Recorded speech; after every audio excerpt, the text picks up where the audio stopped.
Hey, now you know it's really important about our health, and I have this fabulous lady right here, Dr. Heather. Hi, good to be back. Isn't she cute? Hey, Dr. Heather. She takes care of the breast. Okay, Dr. Very Heather, important show part. the breast. Show them There they are. the breast. Okay, we can't be shy about it. There they are. They're important. Dr. Got to Heather, take care of them. I gotta tell you something that I saw on the news. I thought I was going to fall out of my chair. Don't do that. Okay. Women sharing their breast milk with their babies. Okay, so this is me. Other women's babies. Okay, this means I done had a baby, okay? Right. I'm breastfeeding my baby. Right. You can't. And I share my milk and you give your baby That's the called milk. that's called milk banking. And a milk bank is what happens with a milk bank is women who have an overabundance of milk, or maybe, for instance, surrogates, women who have a baby for another person or who have given their babies up for adoption. Their breasts are still making milk, but maybe it's not being used, or they have extra. So what they do is Wait. Yes. Is that healthy?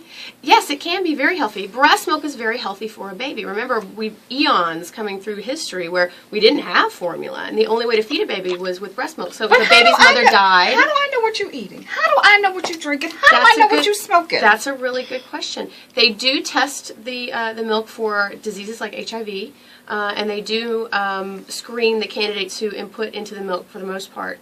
A lot of it is a trust factor. A lot of it is people that want to participate in milk banking usually are the kind of people that are very responsible and healthy, and they're for things like breastfeeding and milk banking. And usually there's no pay; you don't get paid for it. So it's just, this is the right thing to do. I want this milk to go to a good cause. I don't want it to be wasted. I want it to feed somebody else's baby in a healthy, natural way. There's a lot of benefit to breast milk. There are. I was going to ask, what is it? Yes, there are antibodies. IgG antibodies are found and secreted into breast milk, and What is that? What is that? An antibody, it's a specific type of antibody that boosts the immune system and recognizes invaders and allergens, and they've seen that children who drink breast milk have less asthma and gain weight, and sometimes they're seeing increased intelligence and things like that with babies who are kept on breast milk.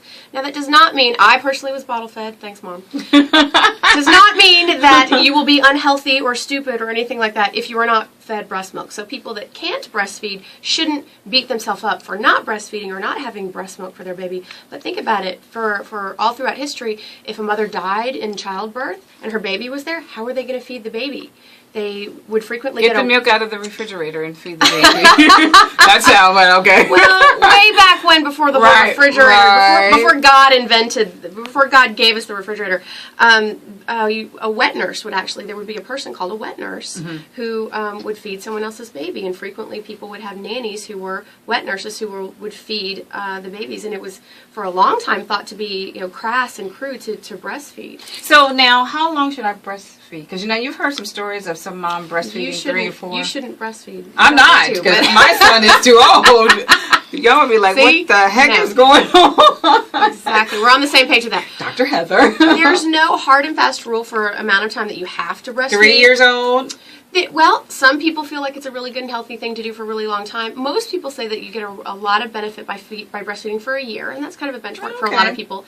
They're seeing that the majority of the health benefits are usually around 3 months. Okay. So, 6 weeks, 3 months is kind of a good minimum. What you want to do is your baby's immune system builds up to a certain point, and those extra antibodies, those immune boosters that come in the milk, the baby gets the benefit from them, can absorb them into his or her body and get the benefit from those antibodies. So it's a good thing to do, but it's something that's available if need be. And if you're interested in milk banking, there's information on the internet. And if you're interested in either donating or getting breast milk from your baby because you're a person who can't produce any, or if you're in a situation like an adoptive parent who didn't give birth to the baby and wants their baby to have breast milk, that's sometimes a way to do it. And if you have more questions, you call Dr. Heather. You can call her at 404-351-1002. Or what's your website address? It is AtlantaBreastCare.com. She said it was okay. We'd love to hear Sharing from you. breast milk. Bye, guys.